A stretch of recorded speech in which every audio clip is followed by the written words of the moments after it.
Pelo sinal da Santa Cruz, livrai-nos Deus nosso Senhor dos nossos inimigos, em nome do Pai, e do Filho, e do Espírito Santo. Amém. Olá, eu sou o Padre Rodolfo, e nós estamos aqui no nosso podcast, batendo um papo sobre a Palavra de Deus e dando algumas sugestões de reflexão para a liturgia deste final de semana que a gente vai viver juntos, participando da missa e celebrando a Eucaristia. Estamos no segundo domingo da Quaresma. A Quaresma avança o seu percurso de 40 dias. Nós já estamos há 2 semanas do início desse tempo maravilhoso e abençoado que é a Quaresma, que nos prepara para a celebração da Páscoa de Jesus. A ressurreição de Cristo já é um sinal da nossa vitória. Jesus vence a morte, vence o pecado, vence o tentador, o diabo, e diz à humanidade que com ele nós também podemos vencer o pecado, a morte, o tentador, e podemos experimentar a felicidade, a alegria de termos sido visitados por Deus. A liturgia deste final de semana, centrada no Evangelho, ela vai apresentar para nós o momento da transfiguração de Jesus. Jesus está no alto do monte com uma representação bastante importante dos seus discípulos, e estes discípulos, da nuvem que envolve Jesus, eles, no alto da montanha, eles ouvem a voz do Pai, a voz de Deus, a voz de Deus Pai. Este é o meu Filho amado, no qual eu pus todo o meu agrado. E aí vem uma ordem: escutai. Deus troveja esta ordem desta nuvem ao coração da humanidade. Penso que esta primeira palavra nos convida já de cara a uma meditação muito importante. O salmista, em algum momento do saltério, diz para nós que a voz de Deus é como o trovejar sobre as águas imensas do oceano, do firmamento. Muito bem. Então, a palavra dirigida aos nossos corações troveja sobre nós. E a grande questão que fica para nós: como é que nós reagimos a este trovejar da palavra de Deus aos nossos ouvidos e ao nosso coração? Nós nos deixamos mover pelo temor e pelo tremor.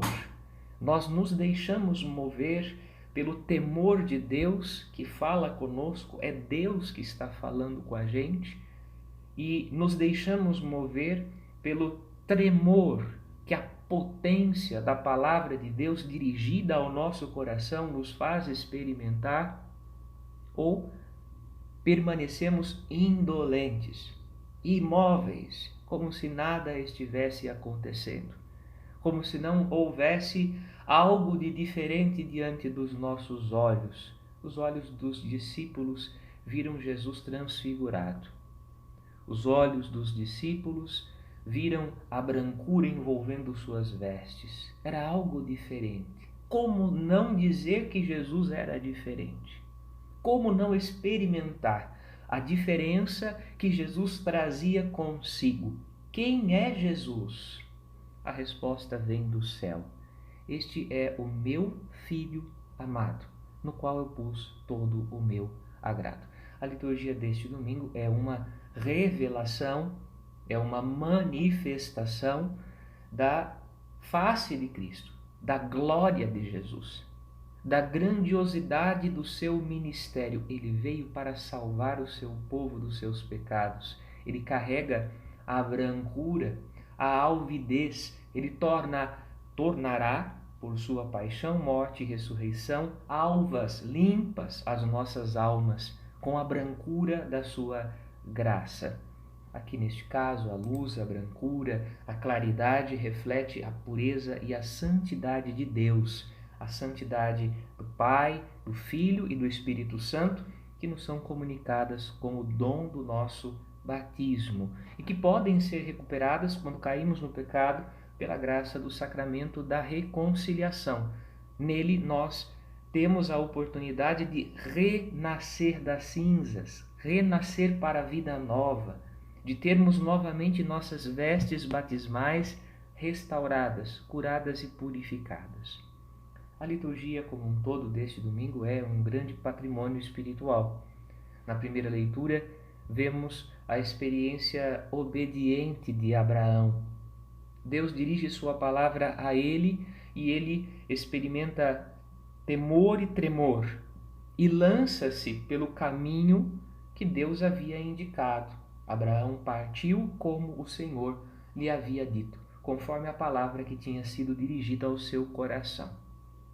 Salmo 32 nos recorda que o Senhor pousa o seu olhar sobre aqueles que o temem, que experimentam um verdadeiro temor de Deus e que confiam esperando em seu amor para da morte libertar suas vidas e alimentá-los quando é tempo de penúria. No Senhor nós esperamos confiantes. Nesta palavra nós também, cristãos, esperamos confiantes, porque acreditamos que o Senhor pousa também sobre nós que o tememos e que o amamos, pousa o seu olhar para da morte libertar nossas vidas e para alimentá-los quando é tempo de penúria, quando estamos mergulhados na nossa pobreza material e espiritual. Deus nos socorre.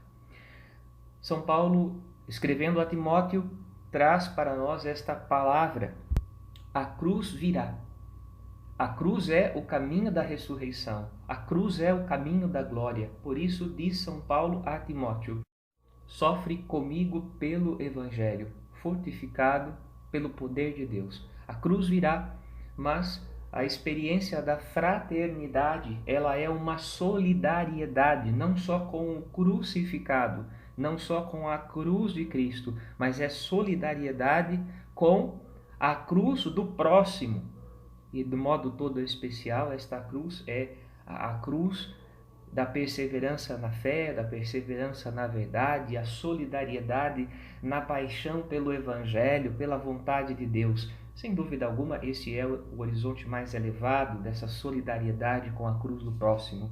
Mas, evidentemente, há uma dimensão material, humana, sensível, que acontece na vida, no dia a dia da história das pessoas. E esta solidariedade, nós somos convidados, na medida em que ouvimos São Paulo também gritar aos nossos ouvidos: sofre comigo pelo Evangelho. Sofre comigo pelo Evangelho. Une-te à minha paixão pela fidelidade a Cristo e a sua palavra, fortificado pelo poder de Deus que age em nós, fortificados pelo Espírito Santo que habita em nós. E no Evangelho, essa experiência maravilhosa dos discípulos que nos revela quem é Jesus, a grandeza do seu ministério e nos convida a ouvir a voz do Pai, que carrega a autoridade divina, a revelação de Deus, voz do Pai que ecoa da boca, da vida, a vida do seu Filho amado, o agrada, o deixa feliz, o recompensa.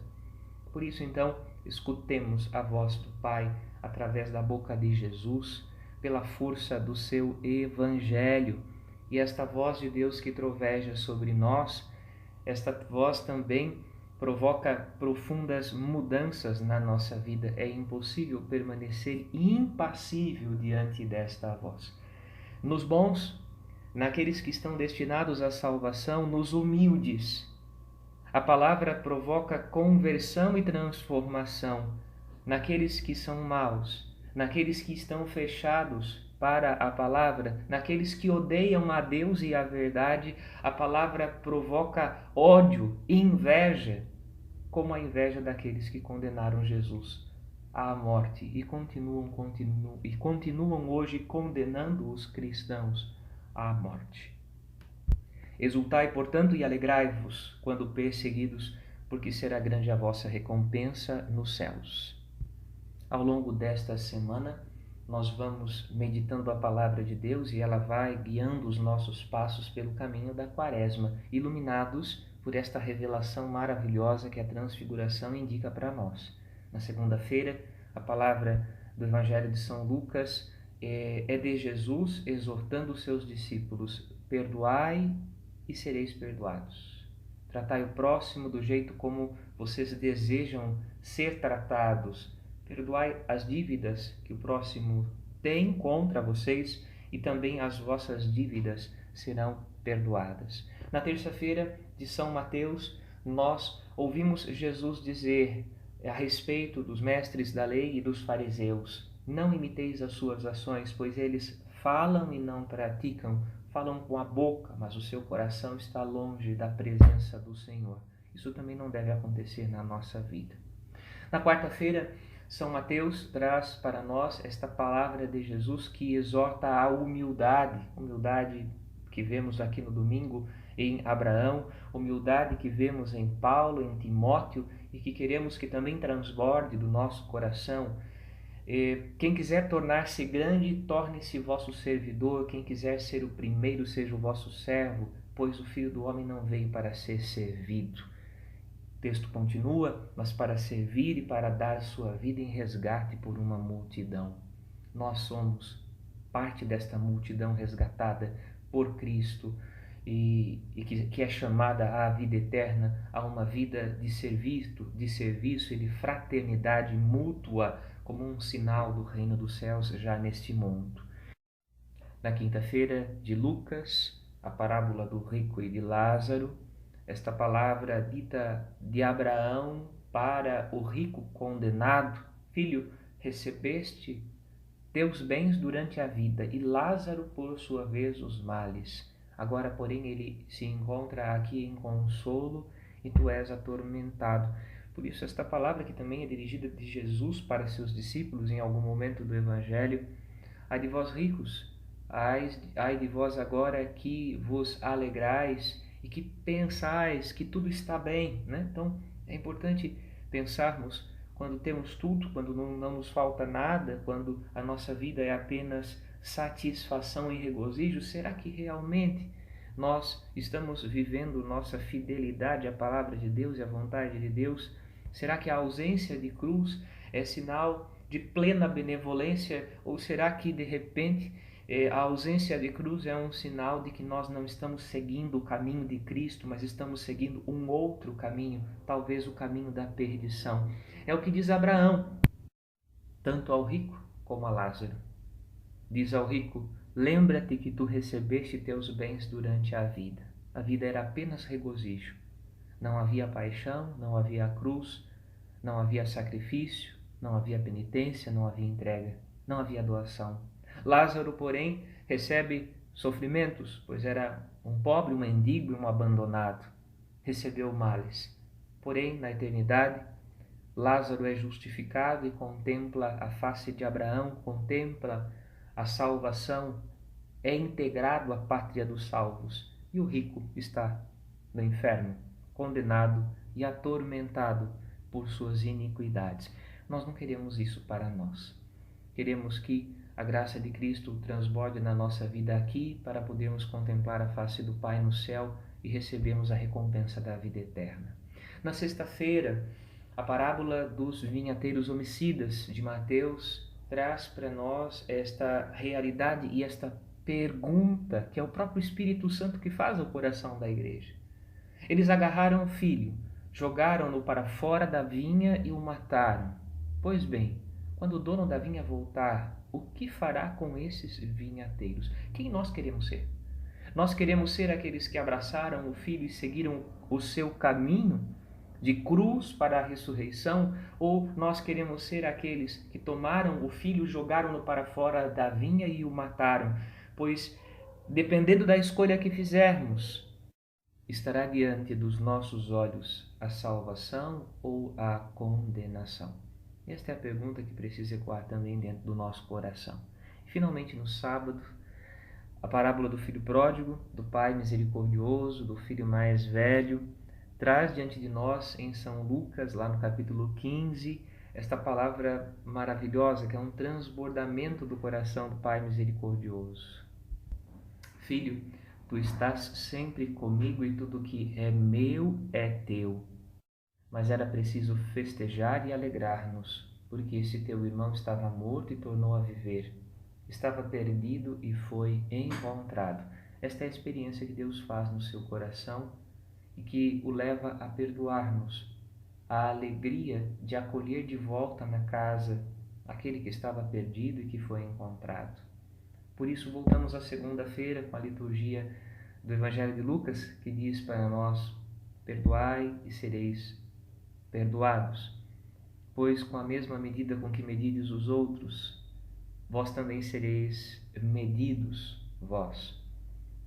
Peçamos ao Senhor que nos ajude a escutar a sua palavra nessa semana e que a experiência de escutar a voz de Deus, de amá-lo de todo o coração, de temer no sentido de experimentarmos a grandeza dele e a nossa pequenez e o quanto necessitamos dele em nossa vida, possa nos transformar para podermos celebrar dignamente a Páscoa e vivermos esta semana na presença do Senhor. Uma ótima semana para vocês e um ótimo final de semana. Nos vemos proximamente. Até breve. Que nossa Mãe querida, Nossa Senhora, interceda por nós e esteja à nossa frente, a Senhora das Dores, nos encaminhando para o coração de Cristo.